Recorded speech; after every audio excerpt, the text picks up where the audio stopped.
just now. We wouldn't make some noise. It just now. What's up, everybody? It's Soren Baker here on Unique Access Entertainment. As always, please hit that subscribe button. It's right down there and it's free. That enables us to keep coming to y'all as often as possible with as many interviews as possible. So please hit that subscribe button, like our content, share it, talk about it, be about it, each one, teach one. We appreciate your guys' support. Now, today we have the honor and the privilege of being joined by Onyx, Sticky, and Fredro. Thanks for coming through. No doubt. What up? What up? Yeah, man, it's exciting to have you guys on here. You guys got a lot going on, including the brand new project, Onyx versus Everybody. Right off the verses that you guys had with Cypress Hill. So what impact did the title or the release of this project have to do with the verses itself? Everything. Yeah, everything, man. You know, we just based, Onyx versus Cypress Hill. But in reality, it's really Onyx versus Everybody. Because when you're on stage, you do what you do, and whoever gets on stage after you against them. You know what I'm saying? It's whoever could bring down the house. So it's, whoever we get on stage with, we gonna do what we do.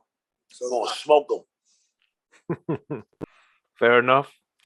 Now that being said, Sticky, on the Real Evil song on Onyx vs. Everybody, talk about the thing of people kill people to show that we shouldn't kill people. Why did that thought or idea register with you? That's like fucking for virginity. You know what I mean? Let's say it again. Oxymoron. It's like fucking for virginity. Gotcha. So over here. Yeah. It's over my banner. Yeah. And then Fredro, on there, you're talking about still trying to figure out what Biggie meant. What are you referring to specifically? I wasn't referring to. I just thought it was a slick line, and against it, that's when you're gonna find out. That's when you're gonna find out what he meant. Fighting for peace is like fucking for virginity. Understood.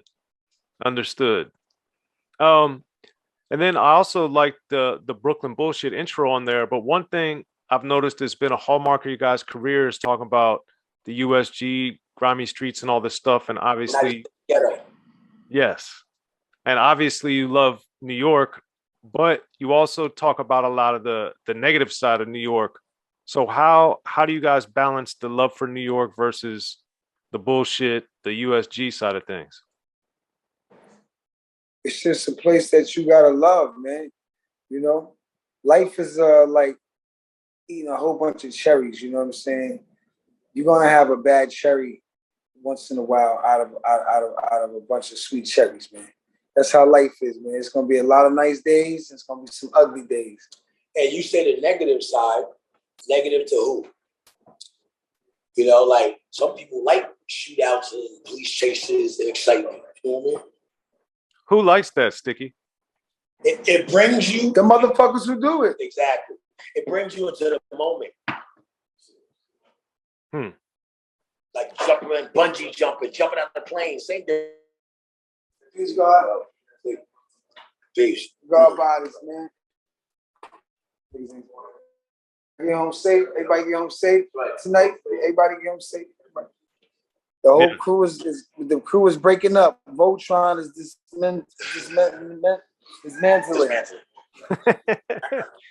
Fair enough. Also with Brooklyn bullshit, that's just an interlude, and you guys have also done that throughout your career, where you have a lot of great beats but no verses or raps. Why did you guys do that on Brooklyn bullshit? You know why? That's that Brooklyn bullshit. Yeah, man. Just something for rappers to rap to, something to ride to, lift weights, whatever you want to do, instrumental. And it's an interlude. It wouldn't have to be whacked. It's a great interlude. It is, I think. And you got DJ Premier right behind you with the pictures. He and Pete Rock, you guys, many people have done that. So I'm just always intrigued because it adds another dimension to the music. So, right. Yeah, exactly. And you guys also have the 1993 project that came out recently and that's tied into your guys' Ukrainian producer.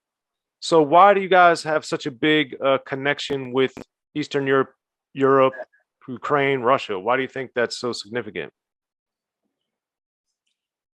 When they got their independence. Yeah, Russia's just, they got love for Onyx, man. You know what I'm saying? And yeah, they just, you know, Russia is kind of like, well, you know, Moscow's kind of like New York in a way. You know what I mean? When they got the independence in early '90s, Onyx was part of that hip hop movement. You know what I'm saying? So that's probably like the first hip hop they got. They probably missed the whole LL Cool J era and all of that shit because they wasn't independent. You know, there was no music being, you know, imported from America. And that's what they told us. Okay.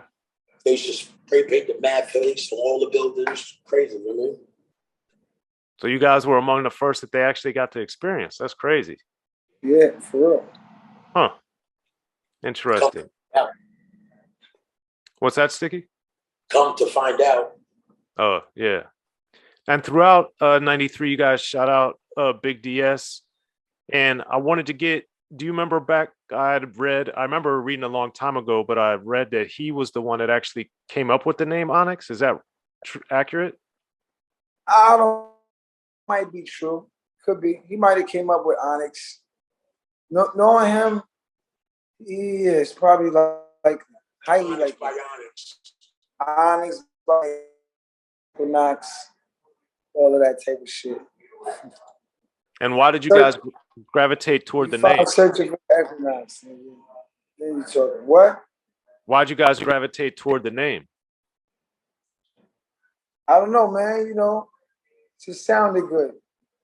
Got the good letters. ONYX. Those letters look ill. And those letters match Russian writing, actually. You know what I mean? I think it's a classy name, too. It's very powerful. That's for sure. Yeah. Yes. So, Sticky, for you on 9093 on Heads Up, you talk about the family reunion being in a graveyard. So I wanted to know, how do you find like having such humor with such dark material? I'm like Dexter, my dark passenger, you know? Very cynical. I look at life differently than a lot of people. I use my intelligence. The world's not round. It's fucking flat. And, you know, I don't have a religion.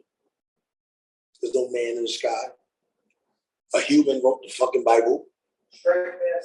And fucking moon and the sun are flat disc. They don't have sides or backs.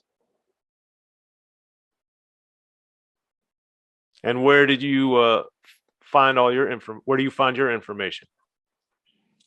Through my experience, through my senses, looking at it. Okay. The earth is spinning mad fast. No, it's not. I'm standing here. This shit is not spinning. Gotcha. All right. The government pimps that tell you anything. Well, we know that's right. We know that's right. Prostitutes, the people believe it. Yeah. Yes. Now, also in 1993, Fredro on Bobo Bo, I liked how you had playing off the top billing throughout your verse. Yeah. So what was it about that beat that made you want to reference Audio 2 there?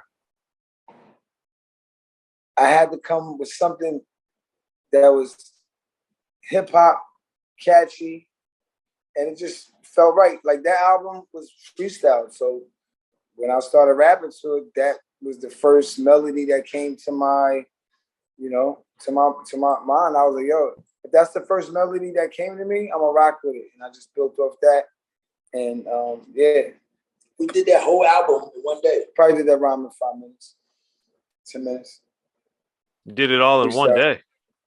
Yes. The whole album, yeah. Why did you do it that way? Wanted to keep the same vibe, wanted to keep the same energy, you know. Wanted to sound like an album, you know what I'm saying? One complete project, start to finish, get it out, knock it out the box, freestyle it so you have a different flow with it, more organic flow. No GMO. You know what I'm saying? And basically go with your first instincts as far as musically. Like if you have a flow that comes to you the first time you rap on the beat, that's probably the flow you should go with. You know what I'm saying? So that's how we looked at it. Yeah. Sometimes people overthink it.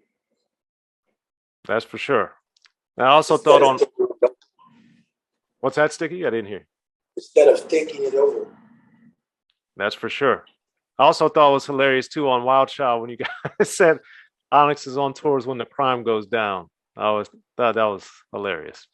But one thing about Onyx I've always been intrigued about too is when you guys were on Profile, and we do it like this, the sound, the style, the vibe, everything was very, very different. So what happened creatively to make the sound and the style evolve so much by the time you guys were doing Stick and Move?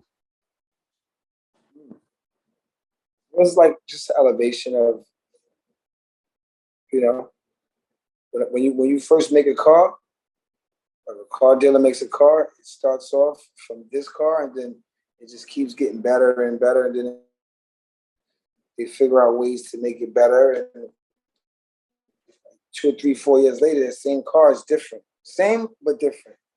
Like we still had the, you know, because we learned a lot from like Cold Crush Brothers.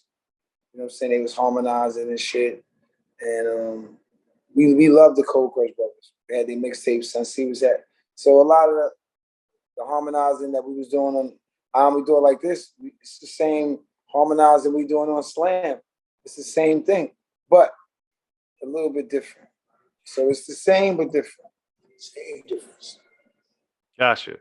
And then since a lot of people are worried about brand, when you guys left or were dropped from Priority or whatever happened, why did you want to stick with the name instead of coming up with a new one?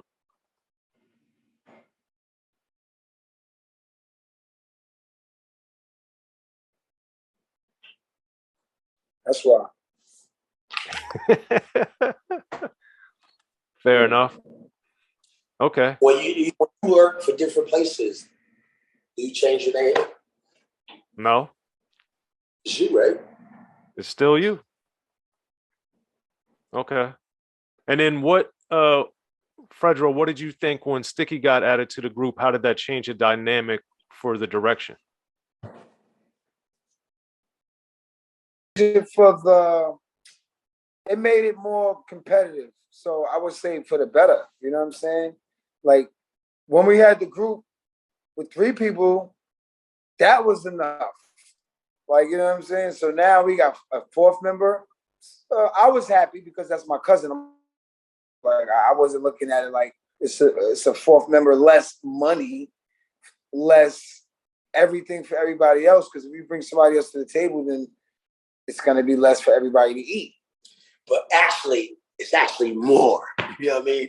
That's the way they looked at it. That's the way, you know, Sun C and Big DS looked at it. But I was looking at it like, fuck that. This is dope. I get to be in a rap group with my cousin. Because less is more. You know what I'm saying? So yeah, that shit was ill. Yeah. Okay. And then Jay said, if there is no Sticky Fingaz in the group, there is no group. So motherfuckers ain't have they ain't have a choice. Okay. Gotcha. And then also, I really think one of the best, if not your guys' best album is All We Got Is Us. So how did taking over a lot of the production affect the direction of the project from Back the Fuck Up on the All We Got Is Us? Hip hop was evolving, you know, hip hop was changing.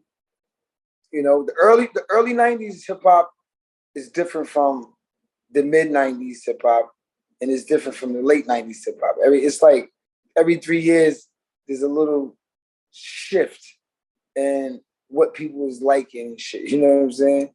So when we first came out, Back the Fuck Up, it was all about loud, screaming, grimy hip hop. It was, you know, the Daz Effect, Stills, and the Naughty by Natures. It was that. Then it went somewhere else, and then we went with, you know what I'm saying? We sharpened our pens and we focused more on lyrics on the second album, more on lyrical ability, put words together, and production. You know, and didn't have Shot Skills or Jay to help us produce the album. We kind of did it in our own little world. We built, you know, a production team. You know what I'm saying? Adolf the Assassin was around. Sticky was doing beats. I was doing beats. We had our own little thing going on. So we kind of isolated ourselves from the world and shit and made. Yeah. And I think Sticky, for you with Purse Snatchers and Better Off Dead, I really was impressed with Purse Snatchers, kind of the evolution of people's mentalities you had toward the end of your verses and stuff. And then with Better Off Dead, I was surprised you had mentioned getting abused and stuff. So those are things you don't go or hadn't done a lot of up to that point, especially. Why did you want to examine those two things on those two songs? You know what? I didn't even read into it that deeply. Abuse is known to me. You know, just, you know, like he said, intellect, intelligence, improving. Yeah. As far as lyrics. Absolutely. Okay. And then what do you guys have coming up that people should be looking out for? Yo, man, you know, right now I'm fresh off the Versus with Cypress Hill. We about to go on tour. We're going to Copenhagen. We're going to Greece. We're going to Brazil. We're doing, after we do the little warm-up tour in Europe early June, we're going to South America, do a South American tour late June. That's going to be crazy. Brazil, Ecuador, Chile, Colombia. If you want to buy tickets, they can go on onyxhq.com, hit the word tour, and everything is right there. Yeah, man, we just get back on this road, the greatest show on earth, Onyx. Absolutely. Well, Fredro, Sticky, thanks again for coming through to Unique Access, man. It's always great seeing you. Appreciate it. Yes, sir. We appreciate it as well. You got that? Yep. That's Soren right. Baker. We got to make sure you got it.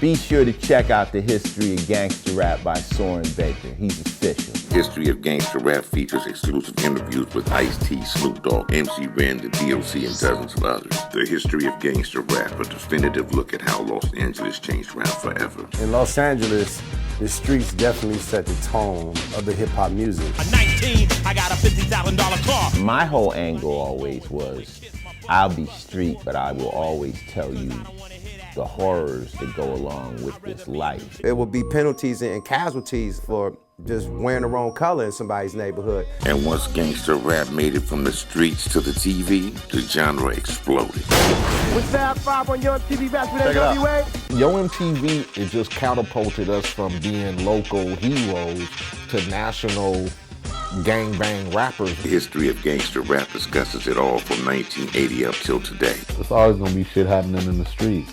You know what I mean? So it's always gonna be something to talk about. The History of Gangster Rap in stores now.